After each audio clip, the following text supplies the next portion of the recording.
কৃষ্ণময় শুভ সকাল, রাধে রাধে। তোমরা সবাই কেমন আছো বন্ধুরা? আশা করি যে যেখানে আছো ভালো আছো, সুস্থ আছো। তা আমিও তোমাদের আশীর্বাদে এবং রাধা গোবিন্দের আশীর্বাদে ভালো আছি। তো তোমাদেরকে তো এর আগে দেখাইছি আমি পালং শাক তুলে নিয়েছি রান্না করার জন্য। তো এখন সকাল 9টা 9:30 বাজে, দুপুরে রান্না করব বলে চলে এসেছি এই যে আমার সবজি খেতে আর কি, শাকের বাগানে। তো আজকে তুলবো আমি মেথির শাক। তো মেথির শাকটা তুলে না আমার ছেলে বলতেছে মেথির পারোটা বানাবে। তো আমি কিন্তু জানি না, ইউটিউবে দেখে দেখে বানাবে, ছেলে বানাবে, আমি শাকগুলো তুলে নিই। তো কিভাবে বানায় না বানায় সেটা তোমাদেরকে আশা করি ভিডিও করে দেখাবো, ঠিক আছে? এখন শুধু শাক তোলার ভিডিওটাই তোমাদেরকে দেখাচ্ছি। তো মেথির শাকগুলো আগে ছোট ছিল, এখন জল দেওয়াতে এখন অনেকটা বড় হয়েছে। তো আমি এখান থেকে তুলে নিয়ে বাড়িতে নিয়ে বাছবো, কারণ এখানে বসে বসে বাছার ইচ্ছে করে না। ঠিক আছে বন্ধুরা? বন্ধুরা এই যে এগুলো হলো মেথির শাক, বড় বড় হয়েছে, আবার কিন্তু জঙ্গলও হয়েছে, ওই দিকটা আরও বড় হয়েছে। আমি তুলে নিব, তো বাড়িতে গিয়ে এগুলোকে পরিষ্কার করব। এখন এভাবেই তুলে নিব, ঠিক আছে?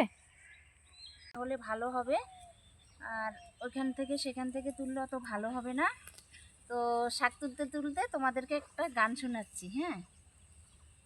ও প্রিয়, তোমায় কখনো হারাতে দিব না আমি, ভালোবাসার এই বাঁধনে প্রিয় চির সুখে থেকো তুমি।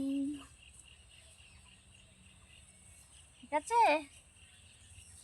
এলো যে মিষ্টি করে প্রেমে ঝরে দুই চোখ ভরে, ছিল যা মনের আশা দিলে আজ সত্যি করে। তো বন্ধুরা তোমরা কমেন্ট করে জানাইও কেমন হয়েছে গানটা, ঠিক আছে? আর আমি শাকগুলো তুলে নিচ্ছি একবারে জঙ্গলে মঙ্গলে বনে জঙ্গলে।